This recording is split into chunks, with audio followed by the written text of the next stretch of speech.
और आज का जो टॉपिक है ना, ट्रम्प ने जो प्रेसिडेंट के ऊपर कब्जा किया है ना, मतलब किसी के कंट्री के ऊपर ऐसी कैपेसिटी हो तो ट्रम्प जैसी हो, दूसरी कंट्री में जाके वहां के प्रेसिडेंट और दो वाइफ को और दोनों को, प्रेसिडेंट की वाइफ को दोनों को उठा के लिया है। ऐसी कैपेसिटी होनी चाहिए बंदे में। ये देखो गट फीलिंग, बंदा दूसरी कंट्री में जाके ये सब कर सकता है। बात ना यहाँ नहीं शुरू होती है, बात शुरू होती है 1970 से। ये ना लंबा थोड़ा सा वीडियो होगा, अगर लंबा हुआ तो बाकी कटआउट में यूट्यूब पे डाल दूंगा। बात ना 1970 से शुरू होती है। 1970 में ना यूएस ने ना वेनेजुला पे काफी जरा इन्वेस्टमेंट करा था कि उनकी रिफाइनरी पे, मिनरल्स वगैरह पे, कि उनकी कंट्री को ग्रो करने के लिए हमें वहां से तेल सस्ता मिले। वेनेजुला एक ऐसी कंट्री है जहाँ सबसे ज्यादा ऑयल रिजर्व माना जाता है, सबसे ज्यादा। तो अमेरिका ने वहां पर इन्वेस्टमेंट करा काफी। तो इन्वेस्टमेंट करने का उनका लॉजिक यही था कि हमें ना वहां से थोड़ा चीजें सस्ती मिल जाए। तो क्या हुआ, उस टाइम पे वो अदर कंट्री से भी ऑयल ले रहा था, क्योंकि उस टाइम पे सारी चीजें रेडी नहीं थी, प्रिपरेशन नहीं थी। 1970-80 में ना ऑयल के प्राइजेस, गोल्ड के प्राइजेस, मिनरल के प्राइजेस काफी हाई हो गए। तो ना यूएस मिडिल ईस्ट भी प्राइस ले, मतलब तेल लेता था। तो यूएस ने सोचा ना मुझे ना अदर कंट्री में डिपेंडेंसी छोड़नी पड़ेगी। तो उसी टाइम पे यूएस ने अपनी शेल ऑयल निकालने के तरीके ढूंढने लग गया। जब तक उसका शेल खुद से ऑयल निकालने के तरीके पूरे हो नहीं गए, तब तक उसने वेनेजुला को खूब यूज करा। वहां पर इन्वेस्टमेंट भी करी, ऐसा नहीं कि वहां पर बहुत इन्वेस्टमेंट करी उसने। ठीक है, तो वहां से वो चीज रेडी अपने आप को तैयार किया। जब धीरे धीरे वो यूएस पक्का हो गया इन सब चीजों में, तो उसने सोचा कि वेनेजुला पे भी ना हमें डिपेंडेंसी खत्म करनी है। तो ये यूएस का तरीका था कि डिपेंडेंसी खत्म करनी है मुझे वेनेजुला पे भी। तो उसने क्या करा ना, वेनेजुला पे ना सैंक्शन लगाना स्टार्ट कर दिया। लेकिन लॉजिक कोई नहीं बताएगा कि वहां की, उन्होंने ये बताया लॉजिक कि वहां की गवर्नमेंट हमारी सपोर्ट में नहीं है, इसने वहां पर सैंक्शन लगाना स्टार्ट कर दिया। लेकिन बात तो कुछ और थी। ये अपने आप को ऑलरेडी इतना रेडी कर चुका था वेनेजुएला कि ऑयल की डिमांड मुझे वहां से चाहिए ही नहीं, मैं खुद से निकालूंगा, मेरी इंपोर्ट्स का ड्यूटी, इंपोर्ट ड्यूटी वगैरह भी सारी बचेगी। वहां पे नैरेटिव ये सेट करा कि सारी गलती वेनेजुएला की है, इसलिए वो ना सैंक्शन लगाए जा रहे। सैंक्शन इतना लगाया वहां पर, वहां की करेंसी को भी इतना तोड़ दिया, इन्फ्लेशन इतना चला गया कि वहां पर ना माइग्रेशन होने लगी, लोग देश ही छोड़ के जाने लगे। वहां का माइग्रेशन होने लगी, फिर वेनेजुएला ने अपने आप को सुधारा, फिर लोग जब वापसी आने लगे तो ना वहां पर ट्रंप ने ये कहा कि वहां पर ना आर्म्स डीलिंग, यानी आर्म्स बहुत बड़े लेवल पर बन रहे हैं, और ड्रग्स ना बहुत, मतलब ड्रग्स पे प्रेसिडेंट का इन्वॉल्वमेंट है, और वो ड्रग्स हमारे यहाँ कंट्री में लाए जा रहे हैं। ये एक बहुत बड़ा नैरेटिव सेट करा उसने। ठीक है। और ऐसा नहीं कि यूएस में ड्रग्स बहुत ज्यादा सप्लाई होता है और वेनेजुला के ही थ्रू आता है ऑलमोस्ट सारा ड्रग। तो उन्हें सारा ब्लेम वेनेजुला पे डाल दिया। और यही एक मेन कारण था कि वहां को ड्रग्स की, वेनेजुला के प्रेसिडेंट को किडनैप करने का, किडनैप ही कर लिया, वहां से उठा के लाने का, कि वहां की कंट्री हमारे देश में ड्रग सप्लाई बहुत कर रही है, आर्म्स ज्यादा बहुत बना रही है। ठीक है, वहां के उनको तो उठा के ले आए। उसके बाद वहां पर एक लेडी है, अपोजिशन पार्टी में एक लेडी है, उसको नोबेल प्राइज मिल चुका है।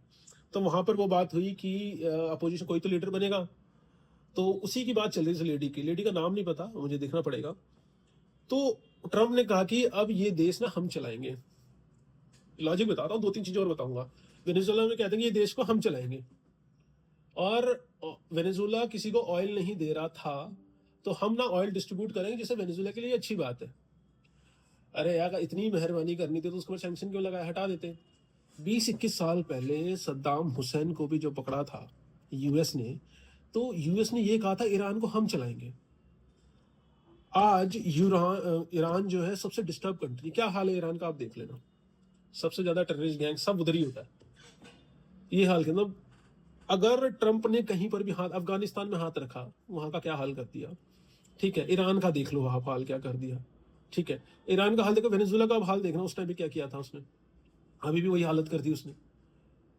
समझ रहे हो, चाइना ताइवान को तो मैटर ही चलता रहता है। मतलब अफगानिस्तान, ईरान, सीरिया, वेनेजुएला, इन 4-5 कंट्रियों की तो वाट लगा रखी है, मतलब उनको उभरने ही नहीं देता वहां से। और तो हम लोग कहते हैं कि यूएस ने जहां हाथ रखा है ना, उसने सिर्फ अपना ही सोचा है, किसी का नहीं सोचा, अपनी पॉकेट देखी है। बड़ा आदमी ऐसे ही सोचता है। ठीक है, इसमें कोई गलत बात नहीं है। और अभी ना मिडिल ईस्ट में ना दिक्कत चल रही है काफी सारी, मतलब लड़ाइयाँ चल रही है, वो अभी न्यूज में आएगा नहीं। मिडिल ईस्ट में दिक्कत चल रही है तो पेट्रोल का इशू आएगा। ठीक है, पेट्रोल का इशू आएगा। अब वेनेजुएला पे किसका कब्जा है? यूएस का। सबसे बड़ा ऑयल रिजर्व कहाँ है? यूएस में। अब सबसे बड़ा मालिक जो है तेल का यूएस हो गया है, उसके कंट्रोल में है। इवन वहां के जो मिनरल्स है ना, प्रीशियस मेटल भी है, वो भी उसके कंट्रोल में है। जो मैं हम देख रहे थे कि गोल्ड इतनी तेजी से बढ़ रहा था, वो मुझे भी लगता है कि एक रीजन है ये हो सकता है गोल्ड का बढ़ने का। अब थोड़ा लॉजिक समझ आ रहा है कि गोल्ड इतना, सिल्वर इतना भागता क्यों जा रहा है। लॉजिक तो ये था। इसको ना समझने में ना बहुत टाइम लग जाता है चीजों को। अब बड़े लोगों को बहुत पहले ही पता होता है ये सारी चीजें होने वाली है। हम आप जैसे लोग नहीं पता कर सकते सारी चीजें।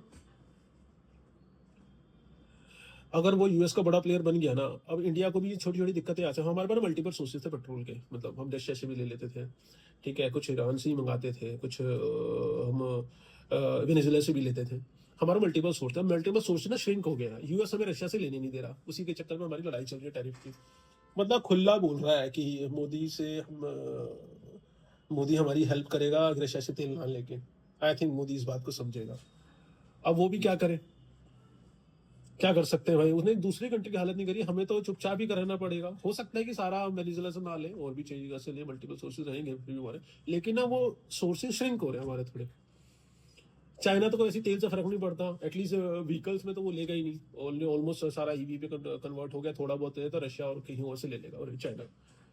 ठीक है, चाइना और ताइवान में जो दिक्कत चल रही है, ताइवान के बीच में अमेरिका तो कुछ बोलेगा नहीं। चाइना ऑलरेडी अपने आप को इतना काबिल बना चुका है कि यूएस की औकात नहीं है कुछ बोल जाए। उसने बोला था चाइना के ऊपर सेंक्शन लगाओ, जैसे ही उसने बोला चाइना में 100% या 120%, उसने डबल कर दिया टैरिफ। तो ये देखो कि बड़ा प्लेयर कैसे लड़ता है अपनी चीजों के लिए ओपनली। अगर चाइना के ऊपर 150% लगा तो उसने 300 या 200% ठोक दिया चाइना ने, कि मैं भी देखता हूँ। चाइना के पास कैपेसिटी है अपनी करेंसी डिफ्लेट करने की, करेंसी नहीं बढ़ने दे सकता मैं। उसने गोल्ड बॉन्ड इतने बेचे हैं ना पहले यूएस में। चाइना ऑलरेडी ईवी में कन्वर्ट हो चुका है, और अभी तो 5% ही डिस्क्लोज हुआ है एब्सेंस फाइल का। अब हमारे इंडियन गवर्नमेंट को भी डर लगा हुआ है कि कुछ का नाम ना आ जाए उसके अंदर। 5% डिस्क्लोज हुआ है, बाकी 95% तो डिस्क्लोज ही नहीं करा। उसके अंदर पता नहीं क्या क्या निकलेगा। और बांग्लादेश में जो हाल हुआ, बांग्लादेश में क्या है, बांग्लादेश में ना इनका प्रॉक्सी बैठा हुआ है, यूएस का ही है। वरना बांग्लादेश की इतनी औकात नहीं है कि हमारे लिए वो कुछ इतनी दिक्कत क्रिएट कर जाए। उनका पीछे से यूएस का ही हाथ है, यूएस का ही कोई प्रॉक्सी बैठा हुआ है वहां पर, तभी इतना वो बोल रहे हैं, वरना इनका है नहीं कुछ। जितने भी रेयर अर्थ एटल है वो तो है ही उनके, ठीक है। और हम ना कुछ नहीं कर सकते, हम बैठ के सिर्फ देख सकते हैं। तो हम सिर्फ अजम्पशन कर सकते हैं, जिन्हें जो करना होता है वो कर चुके हैं। ठीक है, मुझे यही कुछ चीजें पता है। अगर आपको कुछ ज्यादा पता हो ना तो मुझे जरूर बताना। मुझे जो चीज पता थी मैंने आपको बता दी। हो सकता है कि वीडियो लंबी हो तो उसको देख लेना प्लीज भाई, फॉलो कर लेना। 25-30 फॉलोअर है मेरे, हद होती है भाई।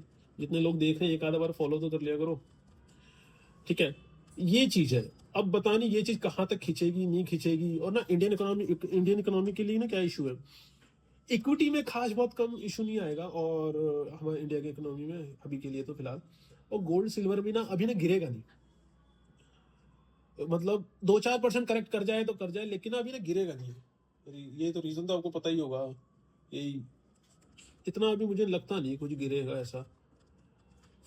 बाकी देखते हैं क्या होता है क्या नहीं होता। ये ना पॉलिटिक्स ना बड़ी बेकार चीज है, इसके अंदर पढ़ना ही बेकार है। चीजें इतनी चीजें एक दूसरे पे कन्फ्लिक्ट करती है ना, ये क्यों हुआ, वो क्यों हुआ, ऐसे क्यों हुआ, उस चक्कर में हम जैसे लोग पिस जाते हैं। आप जितनी भी असेट्स इतने कंट्रोल होंगे ना, यूएस अब असेट्स को इतने अच्छे से कंट्रोल करेगा कि आप में क्या बोल सकता हूँ मैं। हम सिर्फ 10-20-50% या सिर्फ रुपए ही कमा सकते हैं इन सब चीज़ों से, बाकी तो कोई और ही लेके जा रहा है। आपको सिर्फ लगता है कि हम पैसे कमा रहे हैं, ऐसा कुछ नहीं है। हम तो सिर्फ यहाँ जनगणना में नाम लिखवाने आए हो, सच बताऊँ तो, और कुछ नहीं। सिर्फ काउंटिंग के लिए आप होते हो, और किसी चीज़ के लिए, देश के में भलाई के लिए ना आपका मेरा कोई रोल ही नहीं है। सिर्फ आपको हमें यूज़ किया जाता है, जितना रोल है। ठीक है, जो भी अब इन सब चीज़ों में हम क्या समझ सकते हैं अपने बात को, आप खुद समझो। ठीक है, चलिए इतना ही बताना था। अगर कुछ क्वेश्चन लगे, हो सकता है ये कुछ चीज़ें मेरी गलत होंगी, ठीक है, वो तो उसको थोड़ा थोड़ा सुधारूंगा धीरे धीरे पढ़ के। चलिए ठीक है, थैंक यू।